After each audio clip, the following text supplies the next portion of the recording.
দেখো, প্রথমে বলি যে ধন্যবাদ জানাই সম্রাটকে, আমাদের এখানকার যে 2 নম্বর ব্যারাকপুর 2 নম্বর ওয়ার্ডের কাউন্সিলর, তার প্রচেষ্টায় এবং আমাদের মিউনিসিপ্যালিটি ব্যারাকপুর মিউনিসিপ্যালিটি, আমাদের চেয়ারম্যান, আমাদের যারা যারা অ্যাডমিনিস্ট্রেশন ইঞ্জিনিয়ার, তাদের উদ্যোগে এবং তাদের প্রচেষ্টায় খুব তাড়াহুড়ো করে এই পাম্পটা করা হয়েছে। কারণ 2 নম্বর ওয়ার্ডের এই জলের সমস্যাটা অনেক দিন ধরে রয়েছে এবং আমি যখন 2021-এ ক্যাম্পেনিং করছিলাম তখনই আমাকে 2 নম্বর ওয়ার্ড থেকে অনেকেই বলেছিল যে আমাদের এখানে জলের একটা বড় সমস্যা আছে, সেটা আমরা কী করে সমাধান করতে পারি সেটা নিয়ে বহুবার আমাদের নিজেদের মধ্যে মিটিং হয়েছে, আমরা আলোচনা করেছি, কথা বলেছি।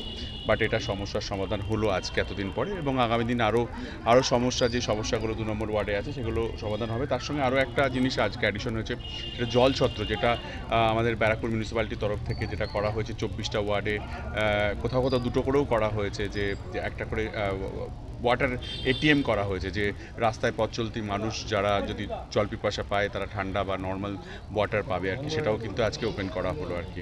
অবভিয়াসলি এর থেকে ভালো কিছু হতে পারে না আমার 2 নম্বর ওয়ার্ডে। এবং এরপরে আসছে পাড়ার সমাধান। সেই পাড়ার সমাধানে 2 নম্বর ওয়ার্ডের যা যা রিকুইজিশন ছিল, যা যা আমাদের কাছে রিকুইজিশন এসছে, সেগুলো আশা করি এক এক করে আমরা সমাধান করতে পারবো আর কি।